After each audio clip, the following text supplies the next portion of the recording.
imagières.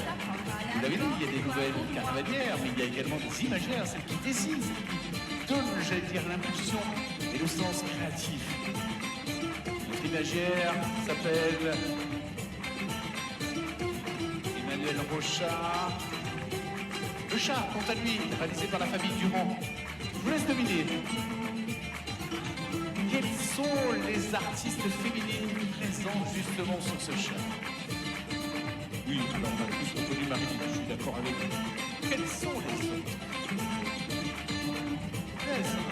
Laisse regarder. Joséphine Baker, oui, gagné, mais c'est pas les nôtres, oui. Oui. Et ce nouveau char qui est en train de s'avancer sur la place Masséna, est-ce que vous l'avez reconnu?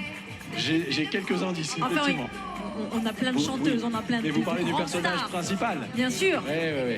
Oui, parce qu'il y a quelques indices qui me font penser que c'est une star internationale qu'on écoute beaucoup depuis 10, 15, 20 ans, si je remonte un petit peu le temps.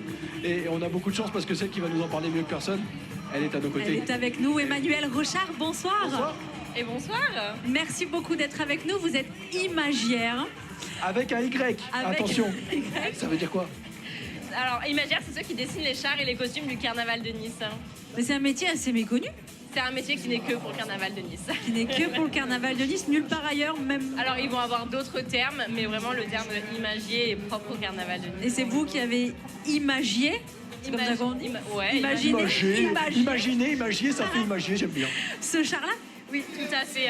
En collaboration avec la famille Durand, qui sont les carnavaliers qui l'ont réalisé. Donc l'idée, c'était de mettre en scène différentes stars de la culture, notamment de l'art et de la culture, et qui ont toutes monté des empires. Donc on a Beyoncé en personnage principal. Devant, nous avons Joséphine Baker. Encore plus devant, nous avons Marilyn Monroe aussi, bien sûr. Et derrière trône Claudia Cardinal et Brigitte Bardot. Comment on fait le choix comme ça de partir sur des traits de personnalité de ces gens? Parce que on les a vus 1000 fois sous tous les angles. On parle de personnages emblématiques là. Comment vous arrivez à trouver le petit détail qui fait qu'on va se dire waouh, elle a chopé un truc différent encore une fois? Alors, on essaye de les représenter dans... On va dire déjà qu'il y a un fil conducteur les unes avec les autres en termes de colorimétrie, de poétique, etc. Et puis, on va essayer de trouver la tenue qui les représente le plus. Marilyn Monroe, forcément, c'est sa petite robe blanche qui vole, etc. Pour Beyoncé, elle est beaucoup dans des tenues où on la voit avec des habits courts, mais là pour des problématiques techniques, donc on avait besoin de la mettre dans une robe assez longue. Il y a des choses à cacher. Il y avait des choses à cacher, tout à fait. Joséphine Baker qui devait être devant, pareil, on lui a pris une tenue et une coiffe qui puisse parler quand elle faisait le cabaret, etc. Donc après, Brigitte Bardot derrière dans sa fameuse petite robe à carreaux rose et blanche qui est très connue aussi. Et puis Claudia Cardinal qui est arrivée un petit peu comme un cheveu sur la soupe plus tard. Elle ne faisait pas partie de la maquette initiale. Et là par contre c'est la ville de Nice qui nous a demandé de la rajouter sur le char. Donc on a dû un petit peu réorienter tout ça. Ouais. Vous travaillez comment, Emmanuel? Est-ce que tout se fait à l'ancienne, peut-être avec un crayon gris, un papier, ou maintenant vous travaillez avec toutes ces nouvelles technologies? Vous êtes à l'ancienne? Ouais, je suis à l'ancienne. Ouais. Moi, je dessine... C'est bien, ne vous excusez pas d'être à l'ancienne, on adore ça. Je dessine effectivement, donc crayon, feutre noir et aquarelle. Donc c'est avec ça que je fais mes maquettes. Après, maintenant, pour la petite touche de technologie, je fais mes recherches iconographiques avec l'IA. Et là, par exemple, pour ce char-là, ça vous a pris combien de temps? Vous l'avez dessiné assez rapidement? Alors, à dessiner, c'est assez rapide. Ça me prend à peu près une journée par maquette, entre le dessin et rajouter les couleurs.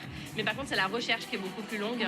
Parce qu'on fait déjà nos recherches personnelles entre éplucher le sujet de Vive la Reine, de qui on va parler. Puis après, il faut se mettre d'accord avec le carnavalier, qui a lui aussi ses propres idées. Oui. Et il a son mot à dire, puisqu'il y a peut-être des choses qui sont réalisables ou non. Tout à fait. Et après, on passe beaucoup de temps ensemble à savoir comment on va hiérarchiser les éléments sur le char, quel va être l'élément principal, comment il va être positionné, etc. Et après, c'est eux qui font tout le travail, quoi. Et justement, ce lien, parce qu'il y a tout ce que vous imaginez, vous, que vous mettez sur le papier avec ce fameux crayon, et il y a la mise en forme derrière. Il y a toujours cette petite appréhension de se dire même si vous travaillez en toute confiance évidemment avec le carnavalier, de se dire est-ce qu'il va réussir à mettre en forme ce que moi j'ai dans mon esprit, ce que j'ai mis sur le papier? Alors déjà, il y a effectivement entre la maquette et ce qu'il va en faire, et puis après aussi, ils sont une équipe qui travaille derrière, donc il faut que le sculpteur respecte aussi les visages, etc. Après, il y a la partie peinture, et puis voilà, il y a beaucoup de choses qui rentrent en jeu, qui ne sont pas que du fait du carnavalier aussi, mais de toute son équipe. Donc il y a des années où on est agréablement surpris, d'autres on se dit ah peut-être qu'à ce moment-là, etc. Mais ça varie et c'est pareil pour tous les carnavaliers aussi. On voulait vous demander, c'est ça la première fois que vous voyez votre dessin prendre vie comme ça sur un char, ça doit faire quelque chose. Oui, c'est impressionnant. C'est impressionnant et en plus particulièrement cette année j'ai voulu jouer le jeu de le découvrir en même temps que les spectateurs. Donc j'ai vraiment attendu le samedi et le premier corso pour découvrir mon char. Vous n'avez jamais passé une tête aux ateliers dans les halles? Non, j'ai même envoyé mes étudiants qui sont allés, qui les ont vus, mais moi je ne l'ai pas vu. Même pas une petite photo, un petit truc? Et alors, verdict c'est pas mon char préféré, mais je suis content qu'on ait réussi à pouvoir arriver à positionner tous ces personnages-là qui étaient un sacré challenge. Ah bah oui, un sacré challenge avec des personnages assez hauts. Beyoncé, elle mesure combien par exemple? Alors normalement, les chars, ils montent jusqu'à peu près 10 mètres de haut. Ah ouais, et est-ce qu'on n'est pas tenté quand on est imaginaire comme vous et qu'on réalise ces croquis qui prennent vie comme le disait Ambre, est-ce qu'on n'est pas tenté de se dire bon si je peux celle-là je la garde dans un coin, je la stocke et puis ça me fera des souvenirs. Alors il faut un grand garage, je vous confirme, mais est-ce que c'est déjà arrivé? Est-ce que vous y pensez? Et est-ce que vous finalement ces visages, ces personnalités, vous en mettez de côté pour les garder pour les souvenirs? Alors je l'ai pas fait parce que j'ai pas assez de place, mais ça arrivé des années suivant les personnages qu'il y a sur certains chars de dire moi je repartirais bien avec ce petit élément là, ça me plaît bien, mais effectivement c'est un jeu entre nous tous, donc c'est assez rigolo quoi. Je me rappelle l'année dernière sur le thème de l'océan, vous aviez dessiné le char The Fishman. Exactement. Il est devenu quoi ce char par exemple? Alors il y a des parties qui sont recyclées, donc tout ce qui va être motorisation, les grosses parties métalliques à l'intérieur. Après le polystyrène est mis de côté, il y a des éléments qu'on peut pouvoir réutiliser derrière. Je sais que lui, l'artiste, a gardé certains éléments du char comme œuvre d'art parce qu'il a participé à la conception du char aussi.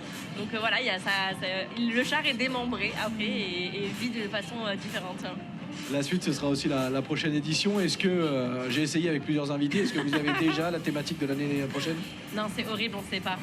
Vraiment au dernier moment? Non, ouais, jusqu'au dernier moment, mais le pire c'est le samedi, parce qu'on sait qu'il y en a certains qui le savent, et genre, ils veulent pas cracher le morceau, et donc on essaye de gratter les infos comme des enfants, donc ouais. Est-ce que ça nous fait gagner du temps vraiment, une journée de plus ou de moins? Non, pas vraiment, non. Ça fait combien d'années, Manuel, que vous fabriquez, enfin non, n'importe quoi, que vous dessinez ces chars pour ces carnavaliers? Alors je dessine les chars depuis plus de 5 ans maintenant. La première année c'était pour l'année 2020, donc on était post-Covid, enfin c'était sur cette année-là, mais je travaille pour le carnaval de Nice, je crois que mon premier carnaval c'était 2018. C'est plutôt récent et j'imagine que finalement ces soirées carnavalesques vous font dire que on a déjà hâte d'être à la suite pour vivre encore de belles aventures et la partager avec le public surtout. Tout à fait, puis découvrir le thème et ce qu'ils vont nous prendre pour l'année suivante et qu'est-ce qu'on va pouvoir inventer nous aussi pour la suite quoi. Tout à fait. Si on a des infos, on vous les donne, promis. Allez, trop bien. C'est pas facile. Merci beaucoup en tout cas, Emmanuel. Merci beaucoup, Emmanuel Rochard, d'avoir été avec nous. Je rappelle que vous êtes imagière et donc c'est entre vos mains que tout se joue au départ. Dès qu'on a le thème, bam, c'est vous qu'on appelle, on dessine et ensuite on fabrique. Merci beaucoup. Voilà Sébastien, le dernier char de la soirée. Oui, c'est vrai. C'est le 13e.